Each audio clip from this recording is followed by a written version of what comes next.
तो बच्चों, आज हम हिंदी का पेपर की तैयारी करने वाले हैं। इससे पहले मैं आपको बता दूं कि जीसीसी एनओएस क्लासेस का ये बड़ा चैनल है। इसी का एक 12th क्लास की पढ़ाई के लिए सर ने एक और चैनल बनाया है, जो आप डिस्क्रिप्शन में जाके जिसका लिंक देख सकते हैं, जिससे आपको सिर्फ पढ़ाई की ही चीज़ें मालूम हो और इधर उधर को आपको देखना ना पड़े। ये है खंड 1। ये जो है इसमें 20 क्वेश्चन होते हैं, जो 20 नंबर के होते हैं। एक एक नंबर का एक क्वेश्चन होता है। जैसे कि पहला क्वेश्चन है, भरत का भ्रातृ प्रेम पाठ के आधार पर राम के स्वभाव की विशेषता नहीं है। 4 में से कोई भी एक आंसर सही होगा। क्या है? उन्होंने कभी भरत का दिल नहीं दुखाया, या खेल में भरत के हारने पर भी जीता देते थे, या अपराध होने पर ही क्रोध करते थे, या खेल में भी अप्रसन्न नहीं होते थे। अपराध होने पर भी क्रोध करते थे, जबकि ये गलत है। क्या है? भरत का भ्रातृ प्रेम पाठ के आधार पर राम के स्वभाव की विशेषता नहीं है। क्या विशेषता नहीं है उनकी? क्योंकि श्री राम अपराध होने पर भी क्रोध करते थे, ऐसा नहीं है।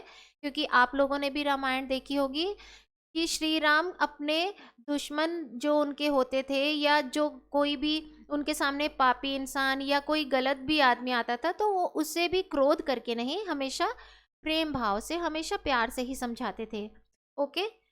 व्याख्या है, राम के स्वभाव में ये विशेषता नहीं है कि वे अपराध होने पर भी क्रोध करें, बल्कि उनका स्वभाव बहुत शांत और क्षमाशील बताया गया है।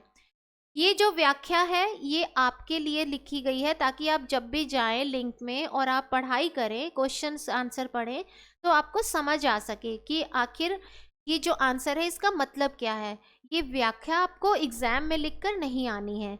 एग्जाम में आपको सिर्फ इन 4 में से सिर्फ एक ही उत्तर जो इसका सही है वही आपको लिखकर आना है। व्याख्या सिर्फ आपको समझाने के लिए दी गई है। Okay, next. दिनकर की कविता में प्रयुक्त पकड़ो अयाल कथन में अयाल का संबंध है बाघ से, सिंह से, या वीरों से, या सहारे से। सिंह से। अयाल का अर्थ होता है सिंह की गर्दन के बाल। ये सिंह के पराक्रम और वीरता का प्रतीक है, जिसे कवि ने प्रेरणा के लिए प्रयोग किया है। तीसरा है, काव्य रूप की दृष्टि से मीरा का पद आता है गीति काव्य में, या प्रबंध काव्य में, या खंड काव्य में, लंबी कविता में। गीति काव्य में मीरा के पद गीतात्मक होते हैं। आपने टीवी में देखा होगा, सुना होगा, या किसी बुक्स में पढ़ा होगा कि मीरा कौन थी? श्री कृष्ण की भक्त थी। वो एक इंसान थी, एक रानी थी, राजा से उसकी शादी हुई थी, लेकिन वो क्या थी? बहुत बड़ी कृष्ण भक्त थी। तो वो जो कृष्ण जी का जो नाम लेती थी, उन्हें सिमरन करती थी। किसमें करती थी? वो अपने गीत गा के भक्ति करती थी। तो वही मीरा के पद गीतात्मक होते हैं, जो भक्ति और प्रेम भावनाओं का सुंदर वर्णन करते हैं, इसीलिए ये गीति काव्य के अंतर्गत आते हैं। नेक्स्ट क्वेश्चन है 4th। सूरदास रचित पद में श्री कृष्ण के मुख पर लटकती लटों, लटों मतलब होता है बाल, बालों को लट कहा जाता है, की तुलना किससे की गई है?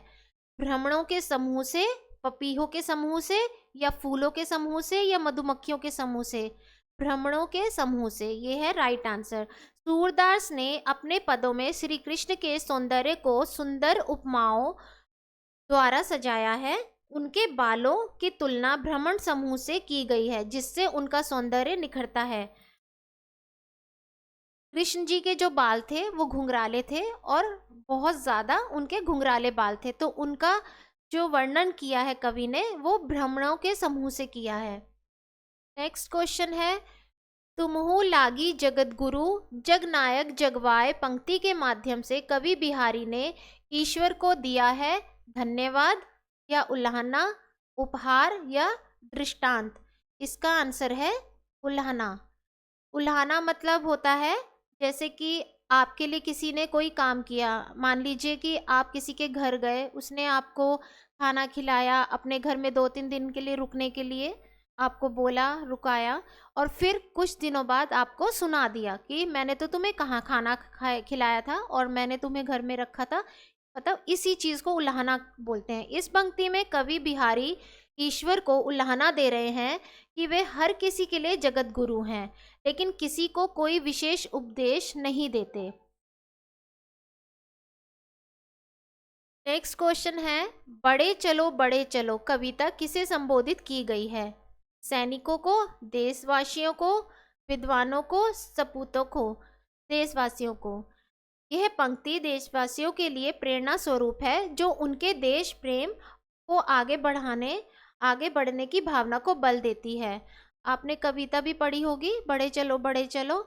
उसमें कवि क्या बोलना चाहता है कि अपने देश के लिए तुम आगे बढ़ते चलो, हर चीज को देख के करके, और मतलब जो भी हमारा एक कुछ कर्तव्य होता है देश के लिए, तो हमें उसके प्रति प्रेम रखना चाहिए और आगे बढ़ना चाहिए। क्वेश्चन 6, बड़े चलो कविता किसे संबोधित की गई है? सैनिकों को, देशवासियों को, विद्वानों को या सपूतों को? देशवासियों को। यह पंक्ति देशवासियों के लिए प्रेरणा स्वरूप है, जो उनके देश प्रेम को आगे बढ़ाने की भावना को बल देती है। प्रेरणा मतलब होता है इंस्पिरेशन, कि आपको कोई कुछ सिखा रहा है, किसी की अच्छी बातों को आप सीख रहे हैं। ओके, नेक्स्ट क्वेश्चन है, कैसे करूं, कहाँ जाऊं, कासे कहूं, कौन सुने पंक्ति में अलंकार है? रूपक, पुनरुक्ति प्रकाश, अनुप्रास या उपमा? यह है पुनरुक्ति प्रकाश। इस पंक्ति में पुनरुक्ति प्रकाश अलंकार है, जिसमें शब्दों का पुनरावृत्ति की गई है, जैसे कैसी, कहाँ आदि। जिस अलंकार में कोई भी शब्द बार बार आते हैं, कहाँ, कैसे, क्यों, क्या आदि, तो उसको क्या कहते हैं? पुनरुक्ति प्रकाश। परशुराम के उपदेश कविता में बाहों की विभा का अभिप्राय नहीं हो सकता है किससे? भुजाओं का सौंदर्य या भुजाओं का पराक्रम, भुजाओं का बल या भुजाओं की शक्ति? भुजाओं का सौंदर्य। परशुराम जी जो थे वो बहुत ही क्षत्रिय जो थे, बहुत ही तपस्या से बहुत शक्तिशाली थे, तो उनके जो पराक्रम था उनमें क्या सिर्फ भुजाओं का सौंदर्य के लिए नहीं बता सकते, उनकी शक्ति और उनके पराक्रम और बल के लिए बताया जाता है उनको। तो यहाँ बाहों की विभा का अभिप्राय, बाहों की जो विभा है इसका अभिप्राय क्या है? शक्ति, पराक्रम और बल से है, ना कि केवल भुजाओं की सौंदर्य से। क्या भूले क्या याद करूं कविता के आधार पर कवि की आंखों में आंसू आने का कारण है? अतीत की दुखद स्मृतियां, जीवन का एकाकीपन, सुधियों का बंधन, अतीत की सुखद स्मृतियां। अतीत की दुखद स्मृतियां, स्मृतियों का मतलब होता है यादें। कवि अपने अतीत की दुखद यादों को याद करते हुए भावुक हो जाते हैं, जिससे उनकी आंखों में आंसू आ जाते हैं। भावुक का मतलब है कि इमोशनल हो जाना। नेक्स्ट है, भेड़िया कविता में मशाल का प्रतीकार्थ है ज्योति या ज्ञान या प्रकाश या सामूहिक चेतना? का आंसर है सामूहिक चेतना। यहाँ मशाल सामूहिक चेतना का प्रतीक है, जो एकजुटता और सामूहिक जागरूकता को दर्शाता है। एकजुटता मतलब जो एक होके जब हम चलते हैं, सामूहिक मतलब समूह में जब हम होते हैं उसको दर्शाता है। 11th क्वेश्चन है, कवि को अतिथि के घर आने का पता कैसे चलता है? पड़ोसियों द्वारा, द्वारपाल द्वारा, उसके मित्रों द्वारा या ताले में खुशी पर्ची द्वारा? इसका आंसर है ताले में खुशी पर्ची द्वारा। खुशी का मतलब है कि फंसी हुई। कवि को अतिथि के आने का संकेत ताले में फंसी हुई पर्ची से मिलता है, जो प्रतीकात्मक रूप से सूचना देती है। 12th क्वेश्चन है, बच्चन ने अपनी कविता में उन्मादों के क्षण किसे कहा है?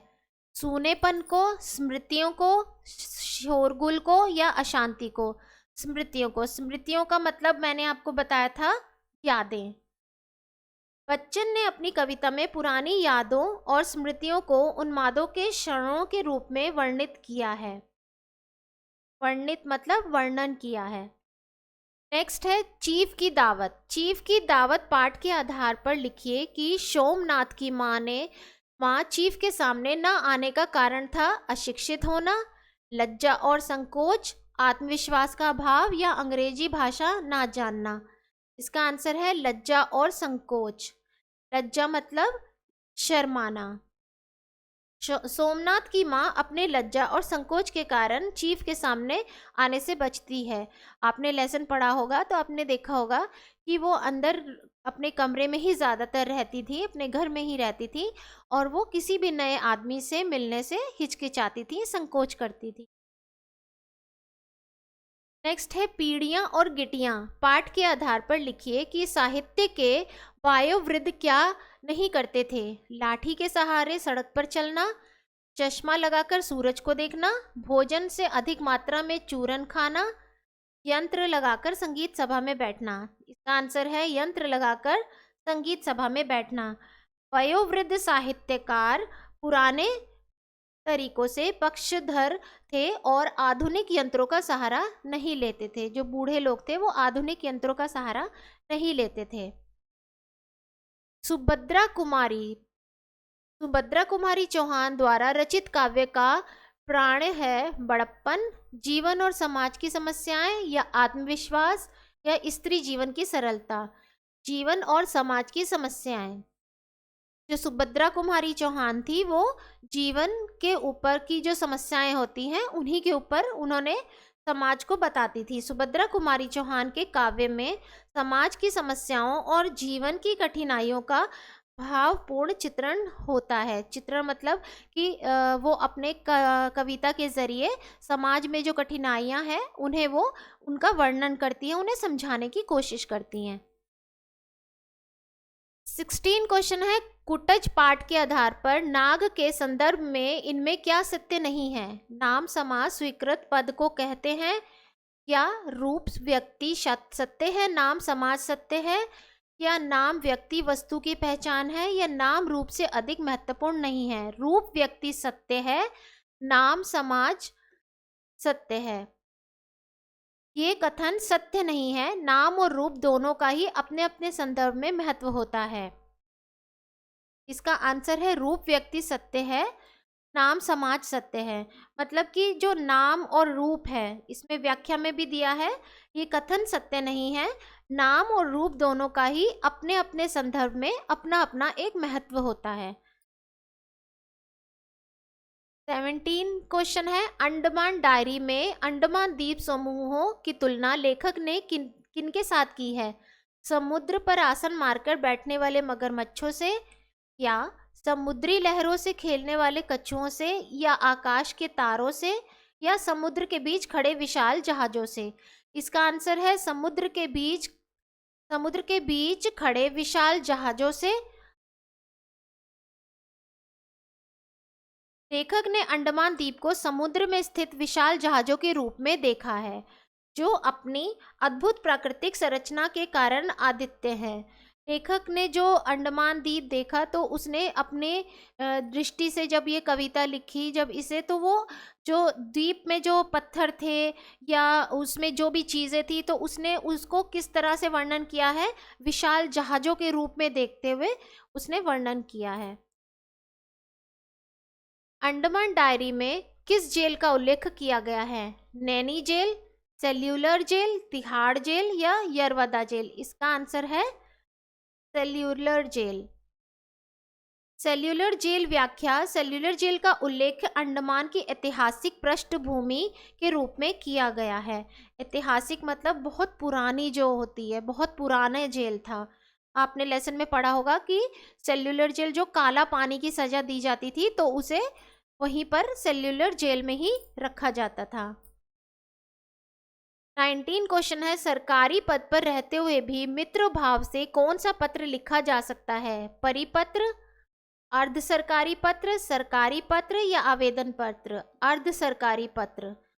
अर्ध सरकारी पत्र वह पत्र है जो औपचारिक होते हुए भी मित्रता भाव को बनाए रखता है, इसीलिए इसे अर्ध सरकारी कहा जाता है। जो भी सरकारी नौकरी में होते हैं वो अर्ध सरकारी पत्र लिख सकते हैं मित्रता के भाव में। 20 क्वेश्चन है प्रयोजन मूलक भाषा कहलाती है विशेष प्रतीकों से युक्त भाषा, या विशेष लक्षणों से युक्त भाषा, या विशेष शब्दावली से युक्त भाषा, या विशेष प्रयोजन के लिए प्रयुक्त भाषा। इसका आंसर है विशेष प्रयोजन के लिए प्रयुक्त भाषा। प्रयोजन मूलक भाषा का उद्देश्य किसी विशेष प्रयोजन के लिए भाषा का उपयोग करना है, जैसे प्रशासनिक और औद्योगिक भाषा। आप लोग याद रखिए कि आपको ये जो व्याख्या है जो मैं आपको बता रही हूँ आंसर बताने के बाद, वो आपको सिर्फ आपके पढ़ने के लिए, आपको समझने के लिए, आपकी हेल्प के लिए दी गई है, जिसे आप पढ़ सके, समझ सके कि उत्तर का जो मेन जो उसकी वर्णन है, जो उसका उत्तर का मतलब है वो क्या है। सिर्फ आपकी आसानी के लिए लिखी गई है। ये व्याख्या जो है आपको एग्जाम में नहीं करनी है। एग्जाम में आपको सिर्फ 4 में से जो भी एक सही होगा उसी को टिक करके या लिख कर आना है। 21 क्वेश्चन है, निम्नलिखित में से किन्हीं 3 प्रश्नों के उत्तर एक शब्द या एक वाक्य में दीजिए। चीफ की दावत पाठ में शामनाथ की माँ फुलकारी बनाने के लिए क्यों राजी हो जाती है। इसका उत्तर है अपने बेटे शामनाथ के कहने पर। माँ अपने बेटे का मान रखते हुए फुलकारी बनाने के लिए तैयार हो जाती है। आपने लेसन में देखा होगा कि वो फुलकारी बनाना नहीं चाहती थी, क्योंकि अब उसकी बूढ़ी आंखों से उतना नज़र नहीं आता था। लेकिन जब उसने देखा कि एक बड़ा चीफ, एक बड़ा अफसर उसके घर आया है और उसके बेटे का बॉस है, और वो अपने सिर्फ बेटे को तरक्की मिले या उसे कोई नौकरी में नुकसान ना हो, सिर्फ इसलिए अपने बेटे का मान रखने के लिए, उसकी बेटे की वजह से ही उसने फुलकारी बनाने के लिए वो रेडी हुई, तैयार हुई। पीढ़ियाँ, दूसरा है पीढ़ियाँ और गिटियाँ पाठ में वयोवृद्ध साहित्यकारों को तरुणों ने क्या बनाकर मंदिर में प्रतिष्ठित कर दिया। आदर्श। तरुणों ने वयोवृद्ध साहित्यकारों को आदर्श के रूप में देखा और उन्हें सम्मानित किया। मतलब कि जैसे हम भगवान को मंदिर, अपने घर में या मंदिर में बिठा देते हैं, उसी तरह उन्होंने, जो बड़े बुजुर्ग हो जाते हैं, जो बाहर जाके काम भी नहीं कर सकते हैं, और तो हमारे तो वो बड़े होते हैं, तो उन्हें हम भगवान की तरह ही मंदिर में, मंदिर घर भी एक मंदिर की तरह है, तो हमने उन्हें घर में बैठा दिया कि आप यहाँ पर आराम से बैठिए। सुभद्रा कुमारी चौहान पाठ के आधार पर लिखिए कि स्कूली शिक्षा के दौरान महादेवी जी गुप्त रूप से कविताएं क्यों लिखती थीं। परिवार के डर से। आंसर है परिवार के डर से। महादेवी वर्मा परिवार के अनुशासन के कारण कविताएं गुप्त रूप से लिखती थीं। उनके परिवार में अगर कोई पसंद नहीं कर रहा तो उन्हें कविता लिखने का शौक है, तो सिर्फ वो इसीलिए उनके डर से ही गुप्त रूप से कविताएं लिखती थीं। कुटुज पाठ के आधार पर गाड़े का साथी का अर्थ लिखिए। उत्तर है विपत्ति में साथ देने वाला। गाड़े का साथी वह होता है जो कठिन समय में आपका साथ देता है। जैसे कि आपका कोई मित्र है और आपके ऊपर अगर कोई बुरा समय आया तो उसने आपकी हेल्प की, तो उसी को क्या बोला जाता है, विपत्ति में जो साथ दे उसे गाड़े का साथी भी बोलते हैं। खंड 3 में है सही गलत। निम्नलिखित में से किन्हीं 3 कथनों के उत्तर सही गलत में दीजिए। पत्र भावों और विचारों के आदान प्रदान का माध्यम है। पत्र भावों और विचार के आदान प्रदान का मात्र है, तो इसका उत्तर क्या होगा, सही। पत्र का उद्देश्य भावनाओं और विचारों का आदान प्रदान करना होता है। पहले के ज़माने में फ़ोन कॉल्स नहीं होते थे, तो पत्र ही लिखकर अपने मन की बात या अपने घर की बातें या जो भी हमें बताना होता था, हम पत्रों द्वारा ही आदान प्रदान करते थे। सेकंड है अर्ध सरकारी पत्रों में प्राष्टकन नहीं होता है। उत्तर सही। अर्ध सरकारी पत्रों में औपचारिक प्राष्टकन की आवश्यकता नहीं होती है। ई पेपर इलेक्ट्रॉनिक रूप से उपलब्ध अखबार को कहते हैं। सही। ई पेपर डिजिटल रूप में पढ़ाने के लिए ऑनलाइन उपलब्ध होता है। हेमिंगटन कीबोर्ड हिंदी टाइपिंग का मानक कीबोर्ड है। सही। हेमिंगटन कीबोर्ड हिंदी टाइपिंग का एक मानक कीबोर्ड लेआउट है। नेक्स्ट क्वेश्चन है खंड 4 काव्यांश पर आधारित प्रश्न। निम्नलिखित प्रश्नों में से किन्हीं 7 प्रश्नों के उत्तर दें। काव्यांश है, स्वातंत्र्य जाति की लगन व्यक्ति की धुन है, बाहरी वस्तु यह नहीं भीतरी गुण है। नत हुए बिना जो अशनी घात सहती है, स्वाधीन जगत में वही जाति रहती है। वीरत्व छोड़ पर का मत चरण गहोरे, जो पड़े आन खुद ही सब आगे सहोरे। इसमें जो कवि है वो ये बता रहा है कि स्वतंत्र जो है, स्वतंत्रता जो है वो हर इंसान की ज़रूरत है, उनका अधिकार है। जब एक पक्षी भी पिंजरे में बंद रहना नहीं चाहता तो इंसान तो, हम तो इंसान है, हम एक किसी भी चीज़ में बंध के कैसे रहेंगे। हम स्वतंत्रता हमें हर हाल में चाहिए। हमारा जब देश आज़ाद नहीं था तो क्या हमें स्वतंत्रता बैठे बैठे मिली? नहीं, उसके लिए हमें क्या करना पड़ा, अपने प्राणों का बलिदान देना पड़ा, हमें बहुत चीज़ों का बलिदान देना पड़ा। चुप रह के आंसू बहा के स्वतंत्रता नहीं मिलती है। वीरत्व छोड़ पर का मत्र चरण गहोरे, जो पड़े आन खुद ही सब आगे सहोरे। आपको अगर स्वतंत्रता चाहिए तो आपको खुद ही आगे बढ़ना पड़ेगा, आपको बिना डर के सामना उन चीज़ों का करना पड़ेगा जिससे कि आपको स्वतंत्रता मिल पाए। आंधियां नहीं जिसमें उमंग भरती है, छातियां जहां संगीनों से डरती है। ऐसे लोग जो अपने ऊपर किसी भी चाकू या किसी भी तलवार की धार से डरते हों कि अगर हम लड़ाई करेंगे, हम लड़ेंगे, जैसे देश आज़ादी के लिए अगर हमारे जिन वीरों ने देश आज़ादी के लिए अपने प्राण न्यौछावर करे, अगर वो ये डर जाते कि हमें तलवार लग जाएगी, खून आ जाएगा, हम मर सकते हैं, हमें गोली लग जाएगी, या हमारी जो देश की आर्मी है अगर वो ये सोच कर बैठ जाए कि नहीं हमें तो दुश्मन देश की गोली लग जाएगी, तोप लग से हमें मार डालेंगे या लड़ाई में हम मर जाएंगे, तो हमारे देश की रक्षा तो कोई करेगा ही नहीं। तो ऐसा नहीं होता। वही इसमें कवि बता रहा है कि हमें अगर आज़ादी चाहिए या किसी को भी आज़ादी चाहिए तो उसके लिए उसे खुद आगे बढ़ना पड़ेगा, मुसीबतों का सामना करना पड़ेगा। शोणित के बदले जहां अश्रु बहता है वह देश कभी स्वाधीन नहीं रहता है।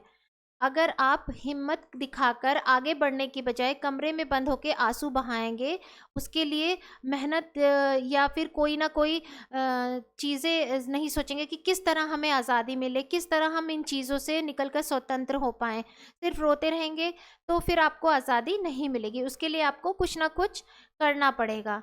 पकड़ो अयाल अंधड़ पर उछल चढ़ोरे, किरीचों पर अपने तन का चाम मड़ोरे। अयाल मतलब होता है शेर की गर्दन।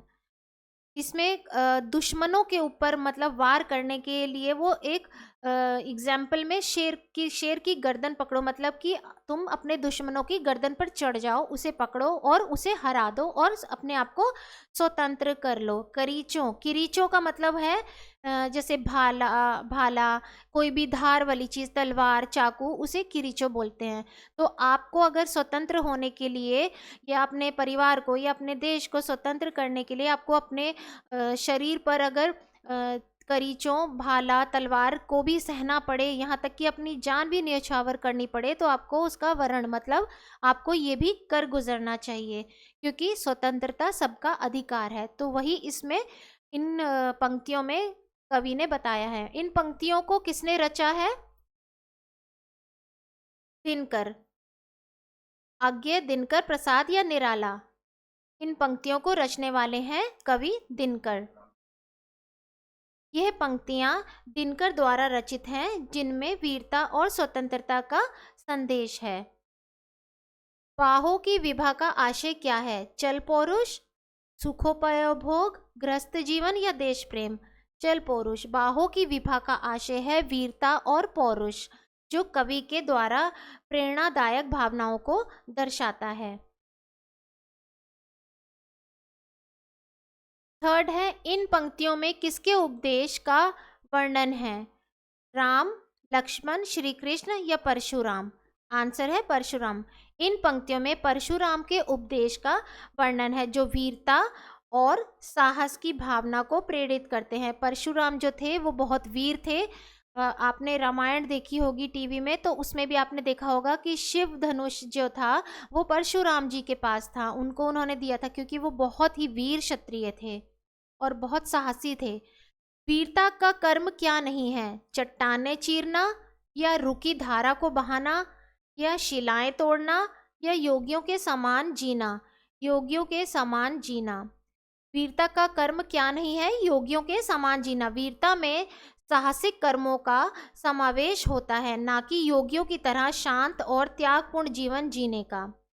वीरता किसे कहते हैं? जब आप वीर की तरह लड़ते हैं, कठिनाइयों का सामना करते हैं। योगी जो होते हैं वो शांत बैठकर किसी अकेले जगह पे जाके शांत बैठ के पूजा पाठ करते हैं, उन्हें इन सब चीज़ों से कोई लेना देना नहीं होता। तो उसी तरह इसमें बताया गया है कि वीर जो होते हैं वो योगियों के समान जीना नहीं जानते, वो युद्ध करना, कठिनाइयों का सामना करना जानते हैं। फिफ्थ है, आज़ादी के लिए कविता में दूसरा शब्द क्या आया है? स्वतंत्रता, चिरत्व, स्वाधीन, या स्वतंत्र? आंसर है स्वतंत्र। स्वतंत्र का प्रयोग स्वतंत्रता के लिए किया गया है, जो स्वतंत्रता की भावना को प्रकट करता है। सिक्स्थ क्वेश्चन है, स्वाधीनता की भावना को किस प्रकार बताया गया है? बाहरी वस्तु, भीतरी वस्तु, हमारी पहचान, या विरोध की भावना? भीतरी गुण। कवि के अनुसार स्वाधीनता व्यक्ति का आंतरिक गुण है, जो बाहरी परिस्थितियों पर निर्भर नहीं है। भीतरी गुण जो है वो आंतरिक गुणों पर निर्भर नहीं रहता है। सेवंथ है, किस विशेषता वाली जाति स्वतंत्र रहती है? विनम्र रहने वाली, या कभी ना झुकने वाली, या वज्रपात सहने वाली, या दूसरों की सेवा करने वाली? कभी ना झुकने वाली। कवि कहते हैं कि वह जाति स्वतंत्र रहती है जो कभी झुकती नहीं है और कठिनाइयों का सामना साहसपूर्वक करती है। खंड 5 में है गद्यांश पर आधारित प्रश्न। इसमें है, कहते हैं पर्वत शोभा निकेतन होते हैं, फिर हिमालय का तो कहना ही क्या। हिमालय पर्वत आप सबने देखा है, बहुत ऊंचाई पर होता है, हर कोई जानता है। पूर्व और अपर समुद्र, महोदधि और रत्नाकर दोनों भुजाओं से थामता हुआ हिमालय पृथ्वी का मानदंड कहा जाए तो गलत क्या है? हिमालय पर्वत जो है वो इतनी ऊंचाई पर है, इतना ऊंचा है, उसको शिव का स्वरूप भी बोलते हैं और वो हमारे देश की रक्षा करता है। हिमालय जो है वो इतनी ऊंचाई पर होने की वजह से कितने दुश्मन ऐसे हैं जो हमारे देश पर हमला नहीं कर सकते, क्योंकि उसकी ऊंचाइयों पर चढ़ना इतना आसान नहीं, हिमालय को लांघना इतना आसान नहीं है। कालिदास ने ऐसा ही कहा था, इसी के पाद देश में यह श्रृंखला दूर तक लौटी हुई है, लोग इसे शिवालिक श्रृंखला भी कहते हैं। शिवालिक का क्या अर्थ है? शिवालिक या शिव के जटाजूट का निचला हिस्सा। शिव भगवान के जो जटाएं हैं, उनकी जो लटकती हुई जटाएं हैं, उन्हें ही कवि ने शिवालिक श्रृंखला के रूप में बताया है। शिवालिक या शिव के जटाजूट का निचला हिस्सा तो नहीं है, लगता तो ऐसा ही है। सपाद लक्ष्य या 1.25 लाख की मामूली उगाही वाला इलाका तो ये नहीं लगता। शिव की लटियाई लटा ही इतनी सूखी, निरस और कठोर हो सकती है। वैसे अलकनंदा का स्रोत यहाँ से काफ़ी दूरी पर है, लेकिन शिव का आसन तो दूर दूर तक चितराया ही रहता होगा। संपूर्ण हिमालय को देखकर ही किसी के मन में समाधिस्थ महादेव की मूर्ति स्पष्ट हुई होगी। शिव की जो जटाएं हैं, जटाएं कई साधु संतों की जटाएं आपने देखी होगी कि बिल्कुल सूखी हुई, लटकती हुई, मुड़ी हुई होती हैं। उसी तरह से जो और बहुत कठोर होती हैं, उनके हमारे बालों की तरह सॉफ्ट नहीं होते हैं, लटाएं बनी हुई होती है और बहुत कठोर होती हैं। तो कवि ने उन्हीं की लटाओं से और शिव की लटाओं से उनको संदर्भ उसी से करते हुए बोला है कि जो हिमालय की चोटी है और जो हिमालय में उगे हुए सूखे पेड़ पौधे हैं और कठोर चीज़ें हैं, कठोर पत्थर हैं, तो उसको उन्हीं से मिलाते हुए कवि ने इसमें कहा है। जिसके ये क्वेश्चंस आप देखेंगे। गद्यांश के आधार पर निम्नलिखित प्रश्नों के उत्तर दें। पहला है, गद्यांश के लेखक का क्या नाम है? सोहनलाल द्विवेदी, आचार्य रामचंद्र शुक्ल, हजारी प्रसाद द्विवेदी, या डॉक्टर रामकुमार वर्मा? हजारी प्रसाद द्विवेदी। ये गद्यांश हजारी प्रसाद द्विवेदी द्वारा रचित है। जिसमें हिमालय की भव्यता का वर्णन किया गया है। हिमालय कितना भव्य है, कितना ऊंचा और कितना विशाल है, कितना कठोर उसमें पत्थर और पेड़ पौधे जिस तरह से हैं, उसके हिमालय की सभी कठोरता और उसकी विशालता का वर्णन जो है कवि ने किया है। सेकंड है, गद्यांश के पाठ का नाम क्या है? चीफ की दावत, दो कलाकार, जिजीविषा की विजय या कुटुज? आंसर है कुटुज। ये गद्यांश कुटुज पाठ से लिया गया है। शोभा निकेतन, तीसरा है, शोभा निकेतन का अर्थ शोभा निकेतन का अर्थ नहीं है शोभा का भंडार या सुंदरता की खान या सौंदर्य का पर या सौंदर्य की किरणें, सुंदरता की किरणें। आंसर है सुंदरता की किरणें। शोभा निकेतन का अर्थ है सुंदरता का घर, ना कि सुंदरता का की किरणें। फोर्थ है, अपर का अर्थ है पराया या दूरवर्ती या ऊपर या बाद वाला। आंसर है दूरवर्ती। यहाँ अपर का अर्थ दूरवर्ती या सुदूर स्थान से है। अपर का अर्थ यहाँ पर दूरवर्ती या सुदूर स्थान से है। फिफ्थ है, पाद देश से अभिप्राय है हिमालय के दक्षिण में स्थित प्रदेश, हिमालय के उत्तर में स्थित प्रदेश, हिमालय के पूर्व में स्थित प्रदेश या हिमालय के पश्चिम में स्थित प्रदेश। आंसर है हिमालय के दक्षिण में स्थित प्रदेश।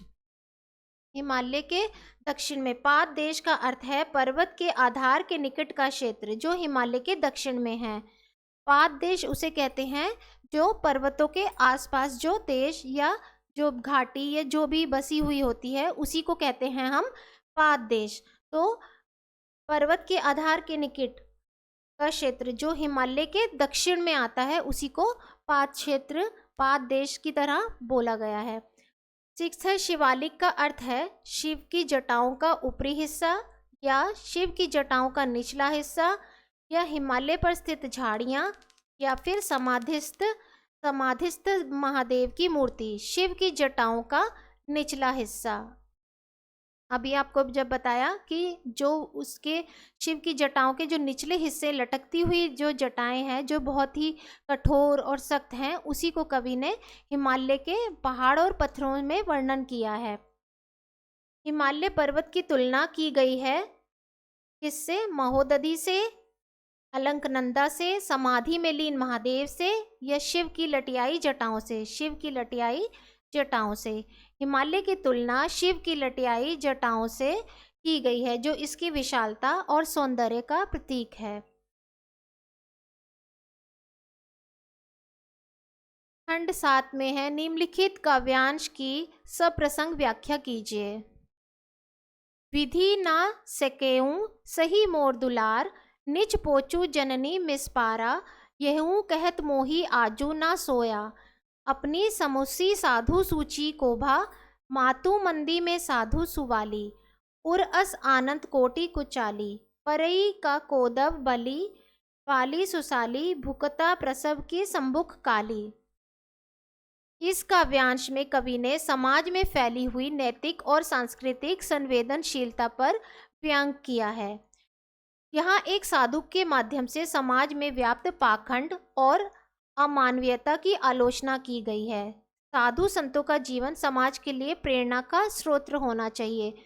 इस पंक्ति में कवि ने ये बताया है कि जो साधु संत होते थे पहले के ज़माने में, जो ऋषि मुनि और जो साधु संत होते थे, सब उनको बहुत एक तरह से भगवान का दर्जा देते थे, उनको बहुत रिस्पेक्ट करते थे, बहुत आदर सम्मान था। लेकिन आज के युग में, इस कलयुग में, जो अधिकतर साधु संत कुछ ऐसे हैं जो आपको भी पता है, आपने टीवी में न्यूज़ में भी देखे होंगे, तो उसी को करके कवि ने इसमें बोला है कि पहले के साधु संतों की जिस तरह से हम रिस्पेक्ट करते थे, जिस तरह से हम उनको मानते थे, उनको सम्मान देते थे, अगर वो रास्ते में भी मिल जाए तो उन्हें एक बहुत ही अतिथि भाव से उनको अपने घर लाना पसंद करते थे, खाना पिलाना बिठाना।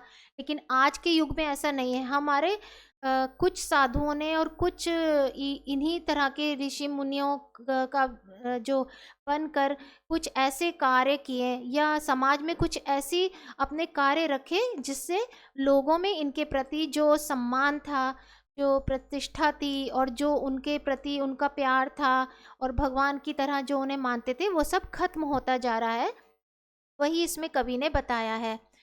साधु संतों का जीवन समाज के लिए प्रेरणा का स्रोत होना चाहिए, लेकिन समाज उनके प्रति संवेदनहीन और उपेक्षापूर्ण हो गया है। क्यों हो गया है? जैसा कि अभी आपको बताया कि कुछ साधु संत ऐसे भी हैं जिन्होंने ऐसे कार्य किए जो उन्हें नहीं करने चाहिए थे, जो निंदा करने के योग्य है।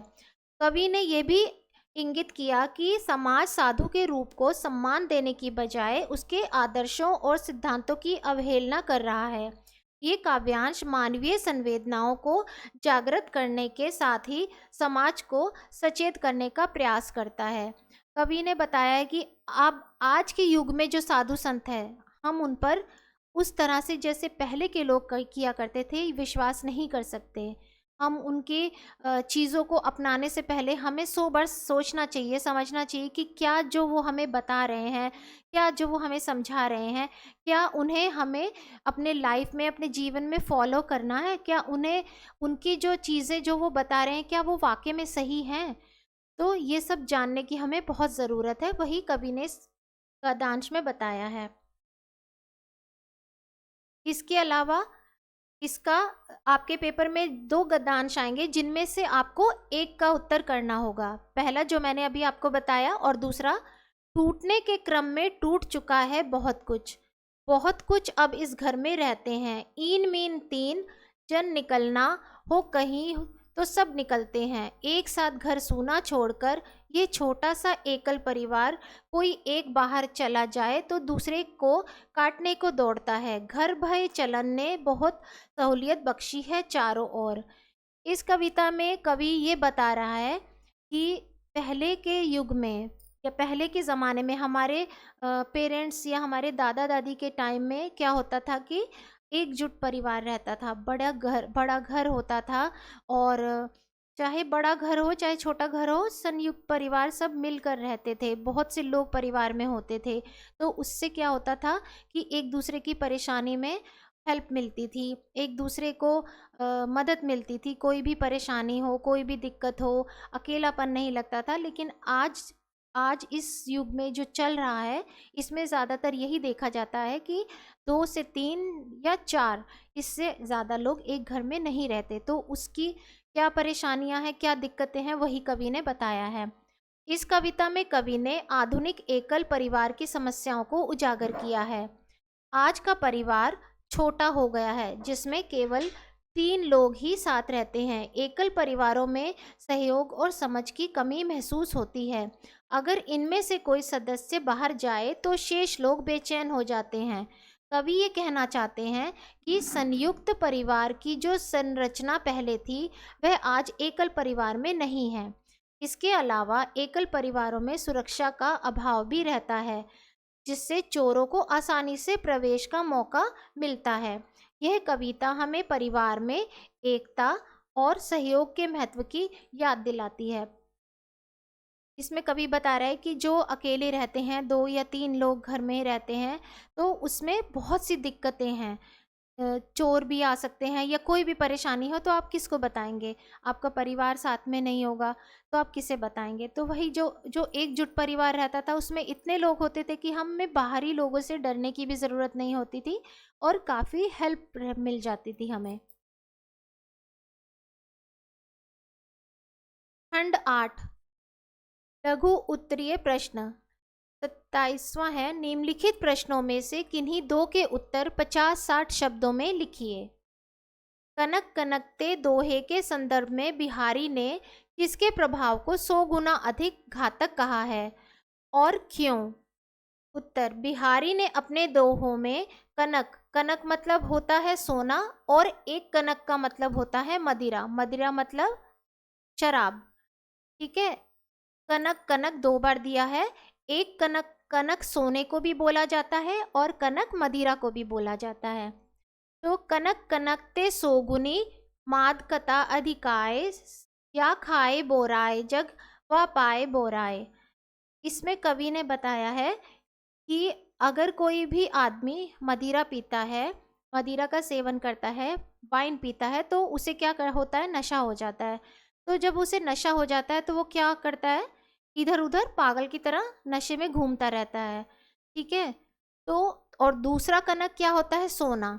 और वहीं दूसरी तरफ जिस इंसान के पास अचानक से बहुत सा सोना आ जाए, बहुत सा धन आ जाए, तो वो भी कई बार नशे की तरह उसे भी एक किसी चीज़ का, मतलब सोने का या अपनी धन दौलत का ऐसा नशा हो जाता है कि वो किसी दूसरे को कुछ समझता ही नहीं है, अपने घर वालों को ही कई बार कुछ नहीं समझता है। तो इसमें कवि यही बता रहा है कि एक नशे जो एक कनक जो मदिरा का जो अर्थ है कनक, वो तो फिर भी एक टाइम के लिए वो नशा उतर जाता है, उसे कुछ टाइम के लिए बेहोश हो जाए या सो जाए और उठे तो वो नशा उसका उतर जाएगा। लेकिन जो दूसरा कनक है जिसका मतलब सोना है, किसी किसी को उस सोने का ऐसा नशा होता है कि वो उस नशे से बाहर ही नहीं आ पाता और उससे किसी का नुकसान भी करता है, हमेशा किसी को कुछ नहीं अपने आगे समझता। वही ये कवि इसमें बता रहा है। इसका अर्थ है कि मदिरा का नशा लोगों को पागल बना देता है, लेकिन सोने का नशा या लोभ, लोभ मतलब होता है लालच, उससे भी अधिक हानिकारक होता है। जो व्यक्ति सोना मतलब धन संपत्ति को पाता है वह भी लोभी और अहंकारी हो जाता है। इस प्रकार बिहारी ने सोने के नशे को और भी खतरनाक बताया है। आगे का प्रश्न ख है, परशुराम के उपदेश कविता की ऐतिहासिक पृष्ठभूमि लिखिए। इस कविता के माध्यम से कवि ने क्या संदेश दिया है? उत्तर है परशुराम के उपदेश। परशुराम के उपदेश कविता महाभारत काल के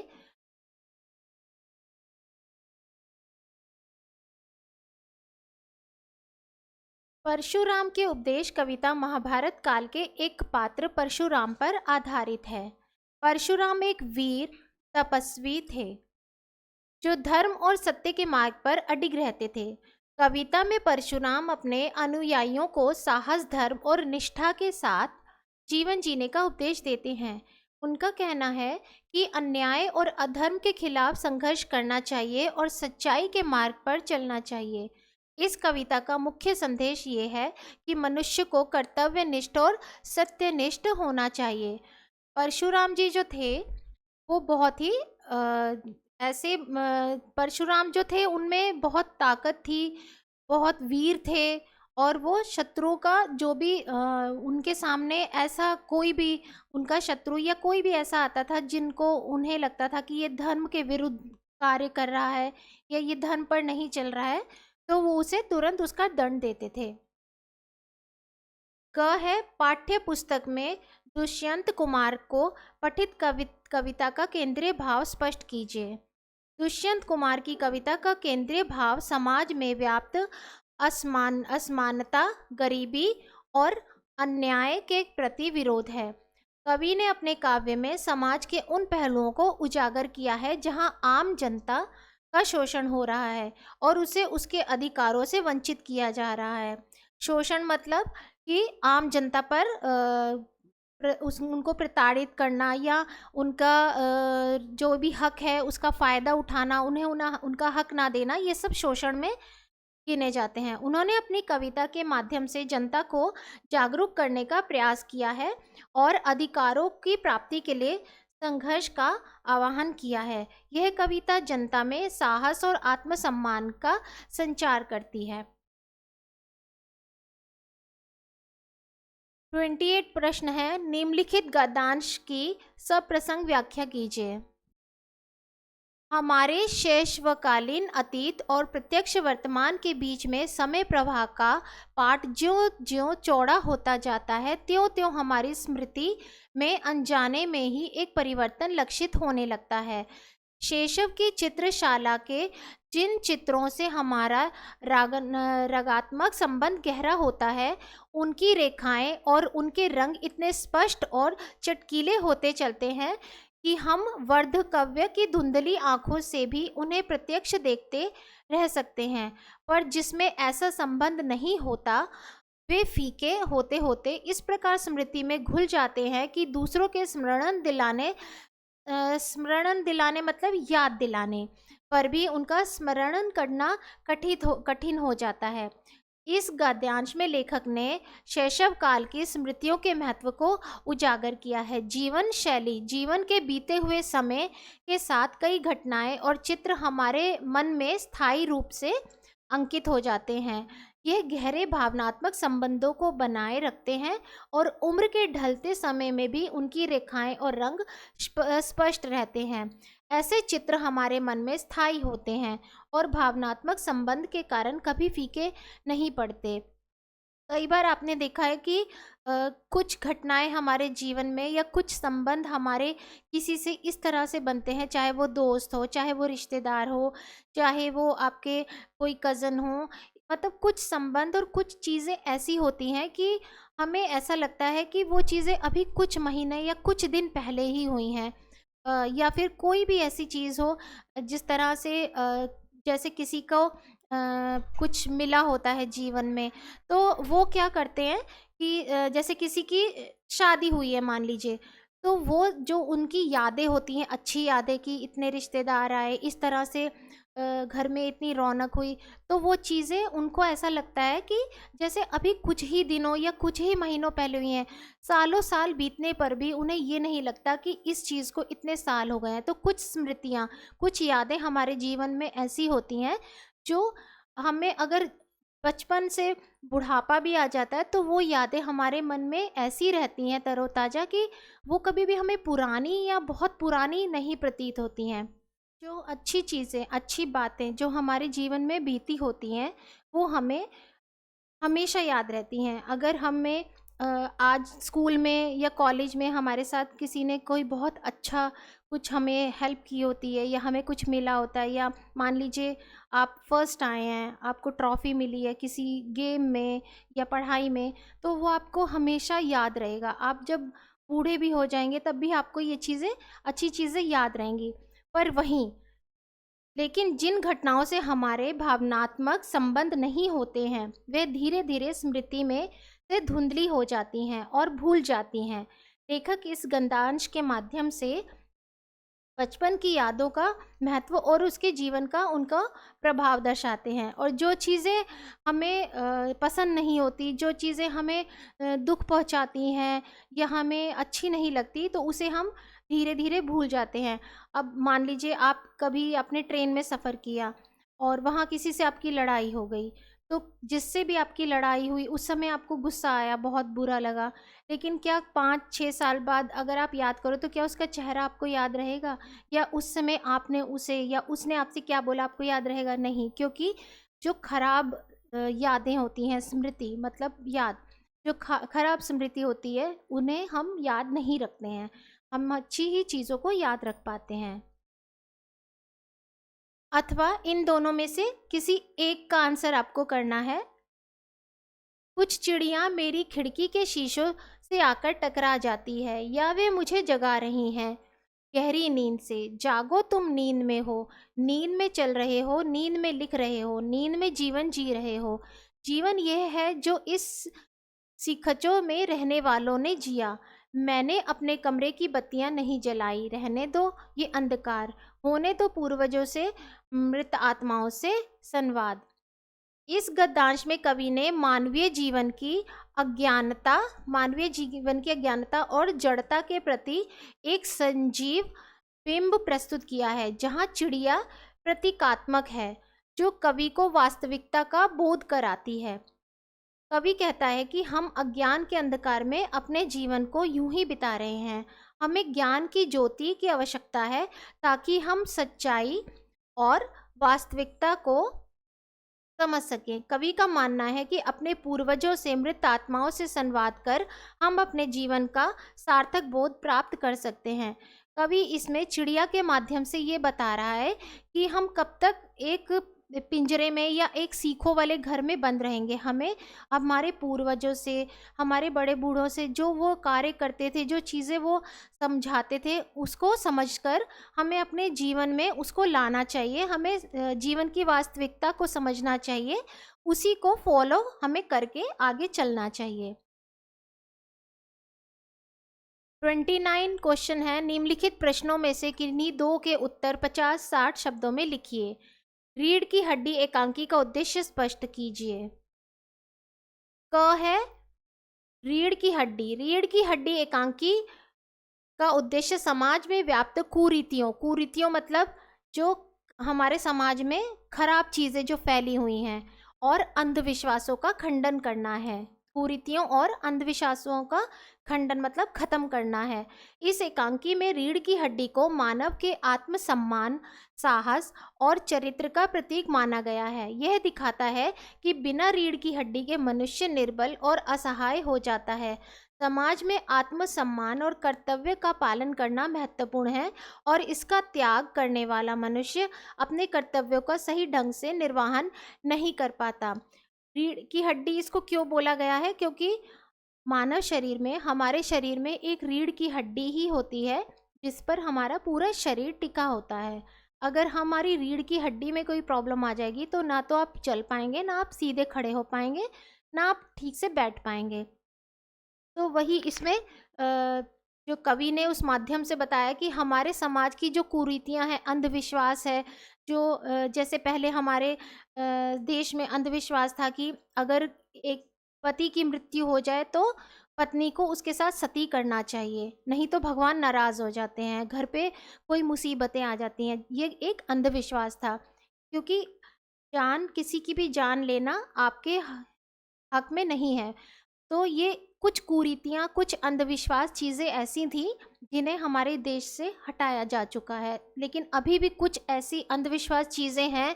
आपने न्यूज़ में देखा होगा कि किसी भी तांत्रिक के बहकावे में आके या उसके कहने पर किसी ने किसी के भी बच्चे को मार दिया या किसी के भी घर में कुछ चीज़ें कर दी। तो ये सब अंधविश्वास चीज़ें हैं जो इंसान दूसरों का बुरा करने के लिए किसी की बातों में आके अपना और देश का नुकसान करता है।